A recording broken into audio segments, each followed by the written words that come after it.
I'm Anne Marie Slaughter. I'm the president and CEO of New America. I have two sons who are 19 and 17. I was the boss, and I insisted on being very honest about the fact that I was leaving faculty meetings at 6 to go home to see my kids, that you could not ask me to do things between 6 and 8, and I did that to counter what I knew to be the reality for most people, which is that you're not supposed to mention your kids.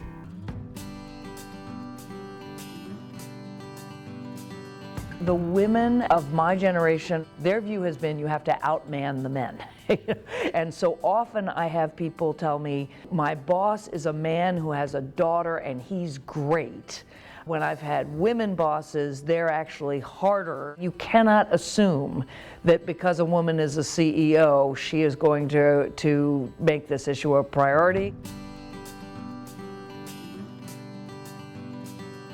When a woman has children, it negatively affects her career, typically. She makes less money, she's less likely to get a bonus, she's less likely to get promoted. That is the motherhood penalty, or, yes, the mommy tax. When a man has children, he often gets promoted, gets a raise. It is still a deeply ingrained assumption that her job is to care for the children, and so because she's caring for the children, she's going to do a less good job at work.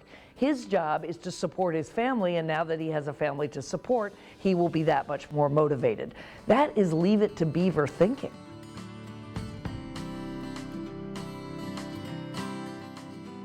Our policies assume that people have a full-time caregiver at home. These are not women's issues, these are parents' issues. Every time you say women and family or mothers, stop and say parents, parental. We need a lot of culture change.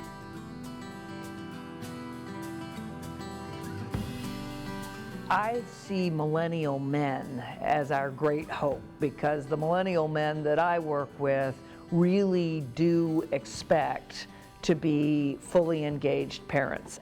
The other thing I see is a number of millennial women who are the principal breadwinners. They assume fathers can play either role, lead breadwinner, lead caregiver, or full co-parent. We have changed so radically in terms of the way we think about women.